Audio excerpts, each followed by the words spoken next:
नमस्कार मित्रांनो.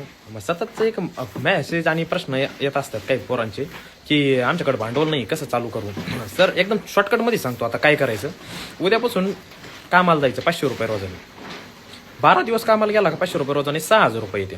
6,000 रुपये आले का त्यातल्या 5,000 रुपयाचे बोकड्या आणायचा आणि 1,000 रुपये त्याच्या खुराकाला ठेवायचे. ते बोकड्या काय करायचं माहितीये का, 4 महिने सांभाळायचा आणि बोकड्या असा तयार करायचा का 10,000 रुपयाला विकला पाहिजे.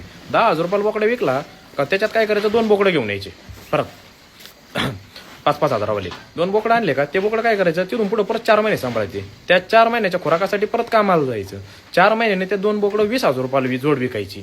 ते 20,000 रुपयाला 4 महिने जोड विकली का परत काय करायचं, त्या 20,000 रुपयामध्ये 4 बोकडं आणायचे.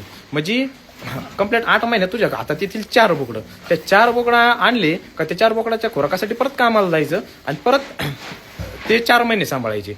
ते 4 महिने सांभाळले का ते 4 बोकडं 40,000 रुपयालाच विकले पाहिजे.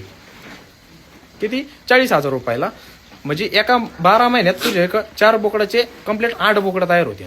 मग असं तू जर करीत राहिला ना, 8चे तिथून पुढे 16, 16चे 32 अशी भरपूर संख्या वाढत. पण तुम्हाला सुरुवातच जर करायची नसली ना तर हातावर हात धरून बसायचं मस्तपैकी. आणि मग मी कसं करू, मी आता हा व्यवसाय खूप अवघड आहे, एवढं शेड होतंय आणि एवढ्याचे तुला करायचंच नाही ना. करायचं असलं ना 100 मार्ग सापडतात, पण करायचंच नाही. भांडवल नाही हा विषय बोलायचाच नाही कधी. हा प्रश्न मला विचारायचा पण नाही. कारण तुझ्या फोनमध्ये माझी रील बघत असशील ना, तो तुझ्या 10-15 हजार रुपयाचा तो फोन असेल, तो तू कमवू शकला. तो कुठून तरी तू जुगाड करून कमवू शकला. मग तुला व्यवसायासाठी 10-15 हजार रुपये जर तुझ्या याच्याने होत नसले तर तू काय याच्यामध्ये काय व्यवसाय करणार आहे. तू थोडासा विचार करा. असले काही प्रश्न नसते. भांडवल कोणाकडेच नसतं, माझ्याकडे नव्हतं. मी पण कामाला जाऊनच वर आलेलो आहे. आणि काय त्याची लाज असते का, लाज नसते त्याची कामाची एवढी. बिंदास उतरायचं, उद्यापासून उद्योगाला लागायचं.